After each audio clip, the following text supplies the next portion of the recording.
Good evening. जैसे कि मैंने आपको कहा था कि मैं आज से होम साइंस की क्लास स्टार्ट कर रही हूँ। सो बेसिकली मैं ये क्लास उन बच्चों के लिए लेकर आई हूँ जो बच्चे महंगे महंगे कोर्स नहीं ख़रीद पाते हैं और उनको एक अच्छा कंटेंट भी यूट्यूब पे नहीं मिल पाता है। मैं आशा करती हूँ कि आप सबको मेरी ये पहली क्लास पसंद आएगी। सो हम स्टार्ट करते हैं अपने एक्सटेंशन एजुकेशन से, जिसका हिंदी मीनिंग है प्रसाद शिक्षा। सो बेसिकली प्रसाद शिक्षा एक मोस्ट इम्पोर्टेंट पार्ट बन जाता है होम साइंस के किसी भी एग्ज़ाम के लिए, या फिर वो एलटी हो, टीजीटी हो, होम साइंस हो, होम साइंस का मतलब कोई भी पीजीटी हो, कोई भी होम साइंस में कोई भी एग्ज़ाम, ये यहाँ से बहुत क्वेश्चंस आते हैं। सो हम यहीं से स्टार्ट करेंगे। ये हमारा पहला चैप्टर है। सो हम स्टार्ट करते हैं एक्सटेंशन एजुकेशन। पहले हम इसका अर्थ जानेंगे कि प्रसाद शिक्षा आखिरकार है क्या। ओके, सो हम स्टार्ट करते हैं। प्रसाद शिक्षा का अर्थ, meaning of education, extension education. प्रसाद शिक्षा दो शब्द प्रसार, जिसका हिंदी मीनिंग है एक्सटेंशन, तथा शिक्षा, जिसका इंग्लिश मीनिंग है एजुकेशन, से मिलकर बना है। प्रसार अंग्रेजी के शब्द एक्सटेंशन का ही रूपांतरण है। ओके, एक्सटेंशन शब्द लैटिन भाषा के शब्द से एक्सटेंशन तथा टेंशन से मिलकर बना है।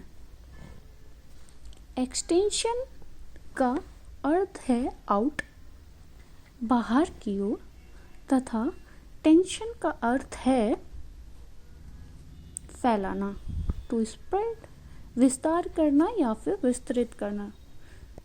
सो जो एक्सटेंशन है ये एक लैटिन भाषा का शब्द है जो कि एक टेंशन से मिलकर बना है, और इसका मतलब होता है बाहर की ओर विस्तृत या फिर फैलाना या विस्तार।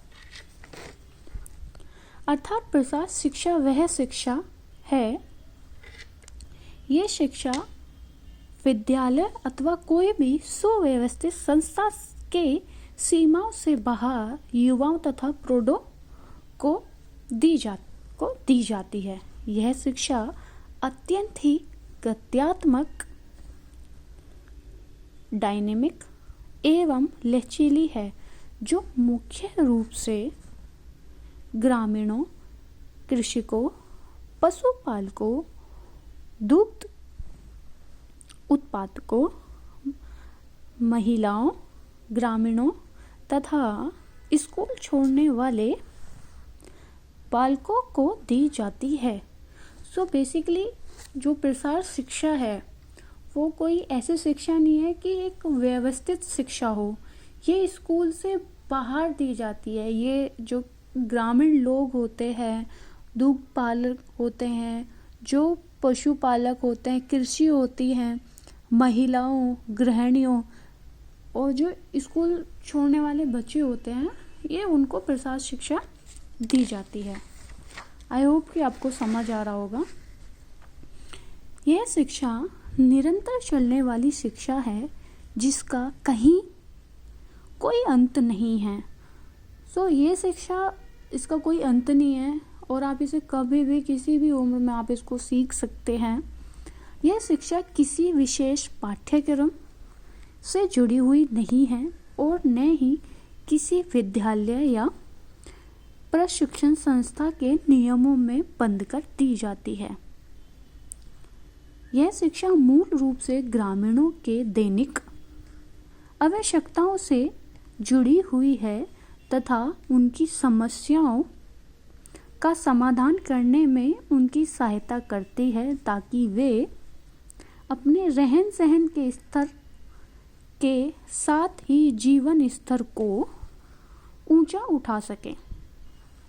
प्रसार शिक्षा ग्रामीणों की शिक्षा है, अनपढ़ों की शिक्षा है, बेरोजगारों की शिक्षा है, जिसके माध्यम से वे अपनी ही स्थानीय परिस्थितियों में रहकर ज्ञान अर्जन कर अपने स्वयं के प्रयासों से रोजगार प्राप्त कर सामाजिक व सांस्कृतिक उत्थान एवं विकास कर सकते हैं। अपने व्यवहार, ज्ञान, कौशल तथा अभिवृद्धियों में परिवर्तन कर अपने जीवन स्तर, लाइफ स्टैंडर्ड को ऊंचा उठा सकते हैं। प्रसार शिक्षा के माध्यम से पूरे विश्व में हो रहे तकनीकी विकास एवं शोधों की जानकारी लोगों को प्राप्त होती है। लोग अपने ही व्यवसाय से जुड़े अन्य लोगों के अनुभवों से लाभान्वित होते हैं। इसके फलस्वरूप उन्हें अपनी समस्याओं को दूर करने तथा अपनी भूलों को सुधारने के अवसर भी प्राप्त होते हैं। सो बेसिकली इसका पूरा मीनिंग ये है, प्रसार शिक्षा है ये ग्रामीणों की शिक्षा है, बेरोजगारों की शिक्षा है, अनपढ़ों की शिक्षा है। आपने देखा भी होगा कि प्रसार शिक्षा से यहाँ से क्वेश्चन आते हैं कि प्रसार शिक्षा किसकी शिक्षा है। ओके, तो ये एक ऐसी शिक्षा है कि ये ग्रामीणों, बेरोजगारों और अनपढ़ों को इसलिए दी जाती है जिससे कि वो सामाजिक व सांस्कृतिक अपना एक उनका उत्थान हो सके और वो अपने जीवन स्तर को, लाइफ स्टैंडर्ड को ऊंचा उठा सके। इसलिए प्रसार शिक्षा बहुत ज़रूरी होती है। इस प्रकार प्रसार शिक्षा पढ़ाने और सीखने की एक अत्यंत उपयोगी विधा है जो मानव व्यवहार, ह्यूमन बिहेवियर के निम्न पहलुओं पर आधारित है। पहला पहलू है ज्ञान एवं जानकारियों में परिवर्तन, कार्य कौशल अथवा कार्य संपादन प्रक्रिया में परिवर्तन, मनोवृत्ति अथवा अनुभूत विचारों में परिवर्तन। ये एक जो मानव होता है प्रसार शिक्षा में, उसमें पढ़ने और सिखाने की अत्यंत उपयोगी विधा है जो मानव का जो व्यवहार होता है, मानव का जो ह्यूमन का जो एटीट्यूड होता है, उसमें चेंजेस लाती है। उसके ज्ञान, उसकी जानकारियों में परिवर्तन लाती है, जो कि उसको पहले जो उसका ज्ञान होता है, कभी कभी क्या होता है कि ज्ञान होता है बट उसे थोड़ा सा चेंज करके, उसकी टेक्निक थोड़ी चेंज करके उसको हम और भी ज़्यादा अच्छे तरीके से प्रेजेंट कर सकते हैं। उसके कार्य कौशल, जो वो कार्य करता है, उसके स्किल में परिवर्तन लाया जाता है प्रसार शिक्षक से। उसके एटीट्यूड में, उसके जो अनुभूत होते, उसकी थिंकिंग होती है, उनमें प्रसार शिक्षा के द्वारा चेंजेस लाए जाते हैं। हमारी क्लास आज की इतनी ही है। इससे हम आगे जो नेक्स्ट पढ़ेंगे वो हम हिस्ट्री पढ़ेंगे। हिस्ट्री, जैसे कि आप इधर देख रहे हो, हिस्ट्री ऑफ एक्सटेंशन एजुकेशन। हम पूरा प्रसार शिक्षा का हम कल इतिहास पढ़ेंगे। आई होप आपको ये क्लास अच्छी लगी होगी। Thank you so much. Bye.